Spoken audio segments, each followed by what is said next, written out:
Baru-baru ini, media sosial dihebohkan dengan pernyataan Daniel Mananta bahwa dia setuju dengan pernyataan Ustadz Abdul Somad atau yang kerap kali dipanggil UAS dalam memaknai patung Yesus. Dia berkata, "Ini mungkin sebuah kejutan kali. Ternyata gue juga setuju sama UAS soal ini. Bahwa kalau gue mungkin sebutnya ada unclean spirit, oke, di patung. Ketika patung yang dibuat oleh manusia disembah. Wait. Sebelum lo mau komentar, lo harus baca dulu. Ini again buat orang-orang yang mengakui sebagai pengikut Yesus. Oke?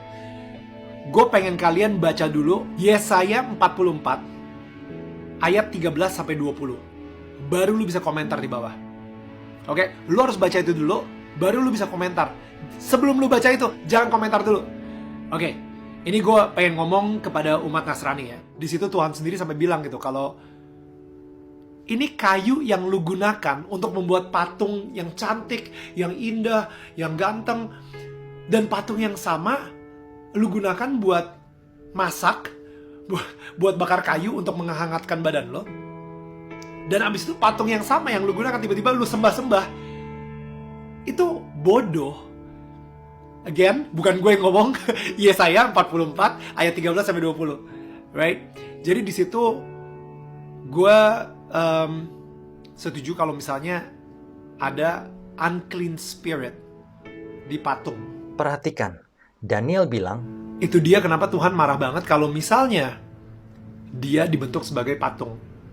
Dia dibentuk sebagai berhala. sebelum kita bahas lebih lanjut, mari kita lihat pernyataan UAS yang disetujui oleh Daniel Mananta. Apa sebabnya Ustadz kalau saya menengok salib menggigil hati saya, setan?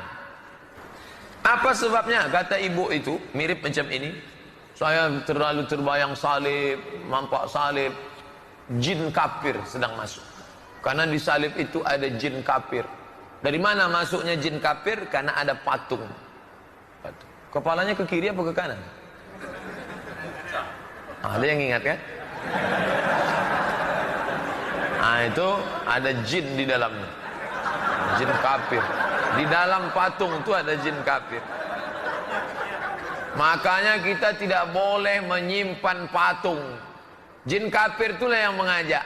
Makanya kalau keluarga kita di rumah sakit, di dalamnya ada jin kafir itu, tutup itu. Kalau sampai dia sakratul maut, kita tak ada di situ.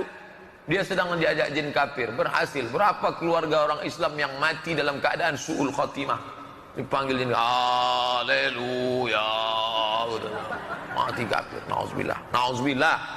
Selamatkan orang Islam yang sampai mati su'ul khotimah. Kalau kau tak sanggup mengkafirkan dia waktu hidup, kafirkan dia menjelang kematiannya. Tak juga sanggup, antar dia ke makamnya pakai ambulan C, lambang kafir. Balik dari sini beli pilok, hapus itu, ganti bulan sabit merah. Apakah benar yang dikatakan oleh Abdul Somad dan Daniel Mananta dalam hal ini? Mari kita lihat pandangan kitab suci. Di dalam Alkitab, ada banyak kutipan yang mengatakan bahwa kita tidak boleh menyembah patung dalam bentuk apapun, karena itu adalah berhala. Dan menariknya, itu bahkan tertulis di dalam 10 perintah Tuhan yang diberikan melalui Nabi Musa. Hukum kedua, ada tertulis, jangan membuat bagimu patung yang menyerupai apapun yang ada di langit di atas, atau yang ada di bumi di bawah, atau yang ada di dalam air di bawah bumi. Jangan sujud menyembah kepadanya atau beribadah kepadanya, sebab aku, Tuhanmu, adalah Tuhan yang cemburu, yang membalaskan kesalahan bapa kepada anak-anaknya, kepada keturunan yang ketiga dan keempat dari orang-orang yang membenci aku. Tetapi aku menunjukkan kasih setia kepada beribu-ribu orang, yaitu mereka yang mengasihi aku dan yang berpegang pada perintah-perintahku. Jadi jelas, kita tidak boleh menyembah patung dengan alasan apapun, karena kemuliaan Tuhan tidak akan pernah kita dapatkan pada benda mati dalam wujud apapun yang kita bisa lihat di dunia ini. Ada tertulis, "Aku ini Tuhan, itulah namaku. Aku tidak akan memberikan kemuliaanku kepada yang lain atau kemasyuranku kepada patung." Sesungguhnya kita menyembah Tuhan yang tidak kelihatan itu. Dan tidak ada seorang manusia pun yang berdosa yang bisa melihat Tuhan. Ada tertulis lagi firman-Nya, "Engkau tidak tahan memandang wajahku, sebab tidak ada orang yang memandang aku dapat hidup." Jadi, kalau ada seorang manusia, siapapun dia, entah manusia biasa atau pemimpin agama, atau bahkan yang dipanggil nabi sekalipun, mengaku sudah melihat Tuhan, maka orang itu adalah pendusta dan kebenaran tidak ada di dalamnya. Mengapa? Karena Tuhan terlalu mulia untuk bisa dilihat dengan mata telanjang oleh manusia berdosa seperti kita semuanya. Oleh sebab itu, kembali, tidak ada suatu bentuk apapun yang bisa kita jumpai di bumi ini yang bisa kita samakan dengan Tuhan yang mulia itu.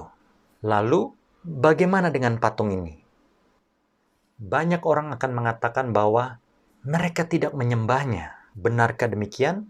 Bukankah dengan bersujud, berkiblat kepadanya, berdoa di hadapannya, atau bahkan menciumnya sudah menjadikan sesuatu itu bahan sesembahan?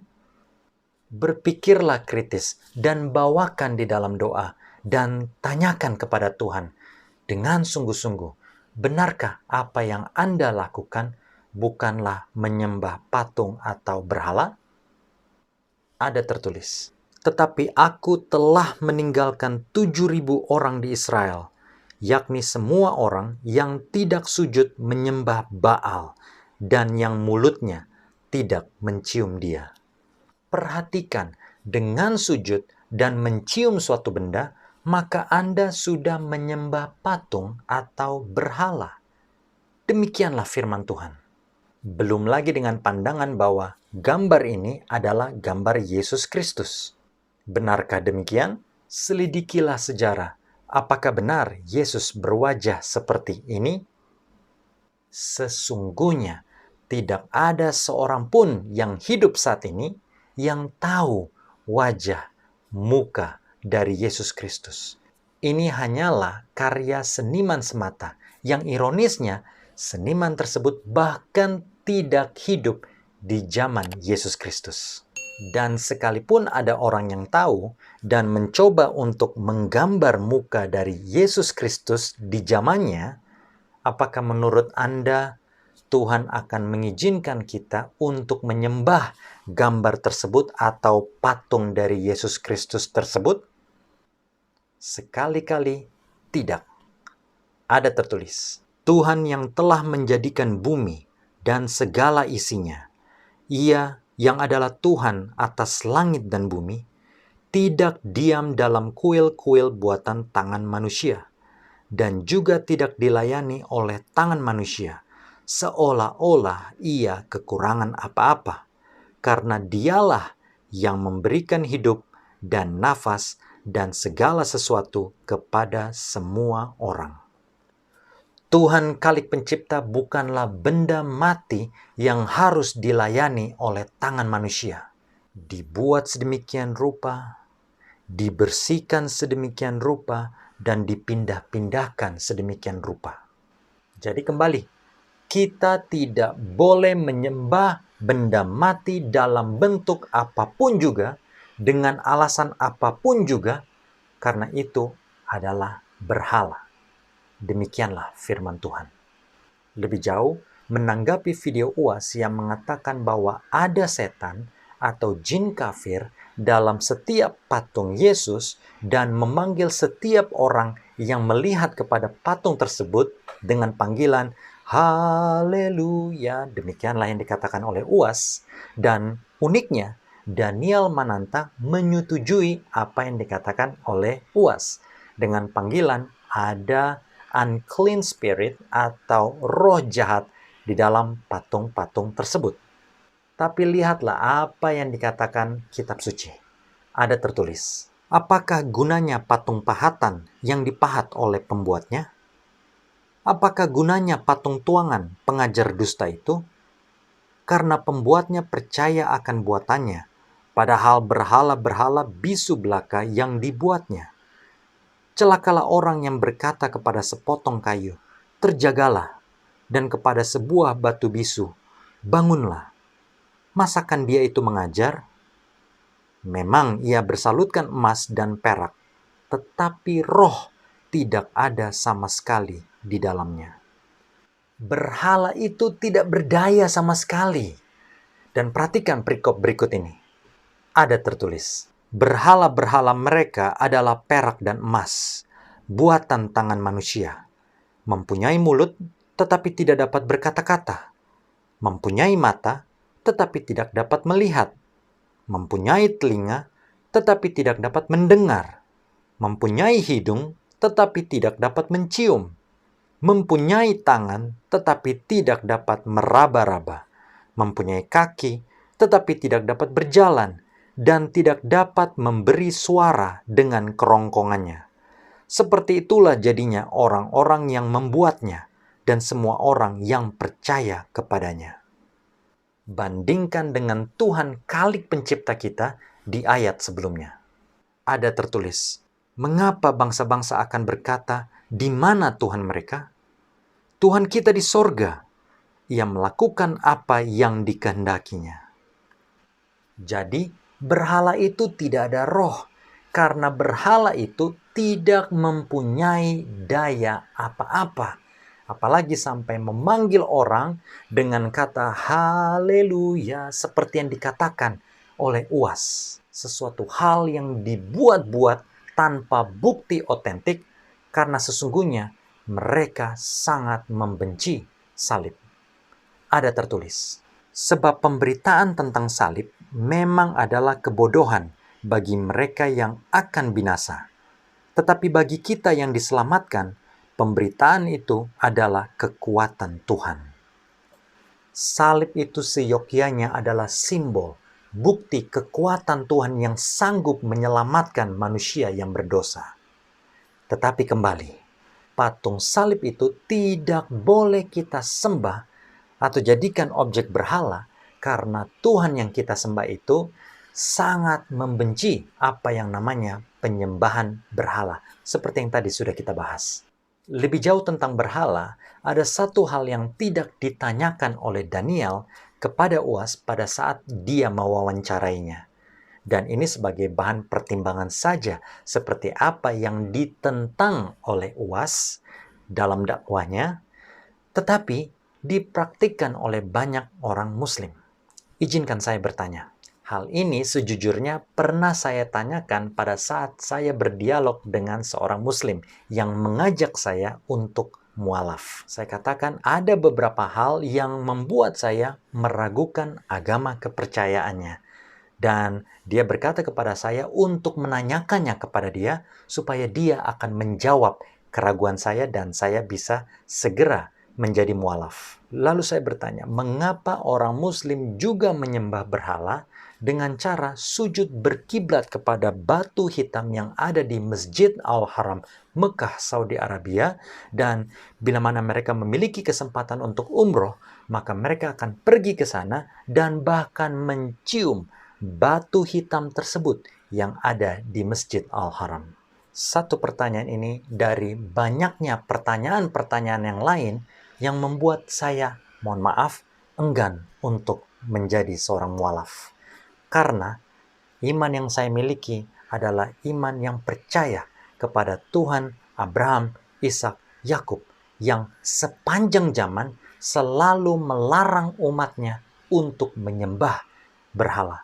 Demikianlah saya juga percaya. Saya tidak mau untuk menyembah berhala dalam bentuk apapun, dan dalam hal ini sama seperti yang tadi kita bahas dalam patung salib Yesus, saya pun melihat dalam bentuk penyembahan kepada batu hitam tersebut. Setelah saya bertanya hal tersebut, orang tersebut terlihat gusar dan mulai mengalihkan bahan perbincangan. Suatu hal yang sering saya lihat dari orang-orang yang fanatik kepada agamanya tanpa mau menyelidiki dengan mendalam akan iman kepercayaan yang dianutnya. Ingatlah selalu, jangan pernah berpikir untuk bisa masuk surga kalau saudara-saudari dan saya masih menyembah berhala dalam bentuk apapun juga. Karena ada tertulis, janganlah sesat, orang cabul, penyembah berhala, orang berzina, banci, orang pemburit, pencuri, orang kikir, pemabuk, pemfitnah, dan penipu tidak akan mendapat bagian dalam kerajaan Tuhan. Semoga pembahasan kita dari sudut pandang kitab suci akan menjadi berkat bagi kita semuanya. Bagikan video ini kepada setiap orang yang Anda kenal, sehingga lebih banyak orang yang menguji kebenaran, berpegang teguh kepada firman Tuhan. Dan kemuliaan hanya untuk nama Tuhan saja. Tuhan memberkati.